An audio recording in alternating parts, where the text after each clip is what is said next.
আমি সাধারণত blog video বানাই না, রান্নার ভিডিও বানাই। তবে ভাবলাম আজকে একটা ব্লগ ভিডিও বানানো শুরু করি, দেখা যাক কীরকম হয় শেষ অবধি। আমরা কালকে সবাই মিলে যাচ্ছিলাম কলকাতা সংস্কৃত সচেতনতামূলক ওরিয়েন্টেশন একটি প্রোগ্রামে। এই ওয়ার্কশপটিতে যাওয়ার জন্য আমরা কয়েকদিন ধরেই ভাবছিলাম কিভাবে যাব, কি করব, অনেক চিন্তাভাবনা। তারপর আমাদের শ্রী দশমা ম্যাডামের গাড়ি ঠিক হয় আমাদের। সবাই মিলে আমরা চললাম ওয়ার্কশপে। ওখানে যাওয়ার পর শোনা আমাদের সিলেবাস সম্পর্কে স্যারেরা বলছিলেন। ওখানে বেশ অনেকক্ষণ থাকার পরে ওখানে টিফিনের ব্যবস্থা ছিল, যদিও টিফিন খাইনি। আর কয়েকটা দুটো বই দিয়েছিল স্কুলের জন্য, অবশ্য টাকা দিয়ে কিনতে হবে। তো আমি স্যারকে ফোন করলাম, বইগুলো দুটো আনলাম স্কুলের জন্য। তারপর সবাই মিলে ভীষণ মজা। আমাদের সবার যে টিমটা আমরা গেছিলাম, এটা সবার ছবি। এখানে কে কে আছে? শিউলি বৌদি আছে, সীমা আছে, শীতসমা আছে, মধুমিতা দি আছে, আমাদের খুব আদরের দিদি রঞ্জনা দি আছে, আমি আছি। রঞ্জনাদির বর আমাদের দাদাভাই আছেন।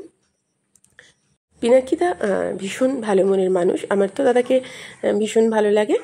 তো এই সব ভিডিওগুলো কিন্তু আমার তোলা নয়, এটা পিনাকিদা বা অন্য কারোরও তোলা হবে। এটা আমরা ওখান থেকে ফেরার পথে বেশ কিছু কাজ ছিল বিকাশ ভবনে, বিদ্যাসাগর ভবনে। সেরার পর সবাই বললো দক্ষিণেশ্বর যাবে জল আনতে। আমরা চলে এলাম দক্ষিণেশ্বর, সেখানে এসে টুকটাক ছবি। অনেকটা রাত হয়ে গেছে, সবারই চিন্তা হচ্ছিল আমরা বাড়ি কখন ফিরবো। আর তার মধ্যে জল নামার পরে আমরা ঘাটের কাছে গেছিলাম, আর কিছুজন ঢুকে গেছিলো পুজোর ওখানে। পুজোর লাইনে তো অনেক বড় লাইন হয়, তাই দেরি হয়েছে। পুজো দেয়নি যদিও, কিন্তু ঠাকুরের মুখ দর্শন করে দক্ষিণা দিয়ে আস্তে আস্তে বেশ অনেকটা দেরি হয়ে গেল।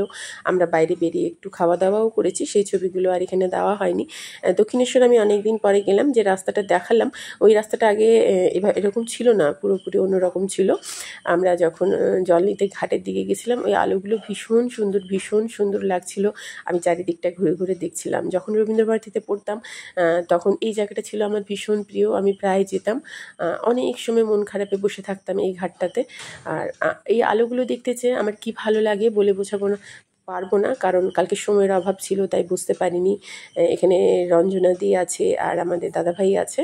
আমরা সবাই মিলে ছবি তুললাম। ওরা আমাকে বলল, দিদি তুমি একটু মাঝে দাঁড়াও, তোমাকে মাঝে নিয়ে আমরা ছবি তুলবো। তো আমি মাঝে দাঁড়িয়ে ওদের সঙ্গে ছবি তুললাম। এটা শিউলি বৌদি। এবার এইভাবে আর বাকি যারা আছে, শীতসমা, মধুমিতা দি আর সীমা ম্যাডাম, ওরা চলে গেছিলো জল নিয়ে পুজো দিতে, তাই ওদের ছবিটা এখানটাতে নেই আমার কাছে। আর এটা বাইরের পথ, আমরাও ঢুকেছিলাম ভেতরে, বেশ ভালো লাগলো। আর অনেক দিন পর গেলাম তো, কোথাও যেন দক্ষিণেশ্বর আমাদের সবার কাছে অনেক ভালো লাগার একটা জিনিস। অনেক ছোট ছোট মুহূর্ত রয়েছে আমার, আর এখানে অনেক ভালো লাগা আমি বলে বোঝাতে পারবো না। ওই দূর থেকে দেখা যায় আমাদের মা কালী, আমাদের ভালোবাসা, আমার প্রাণের ঠাকুর, আমাদের দক্ষিণেশ্বর।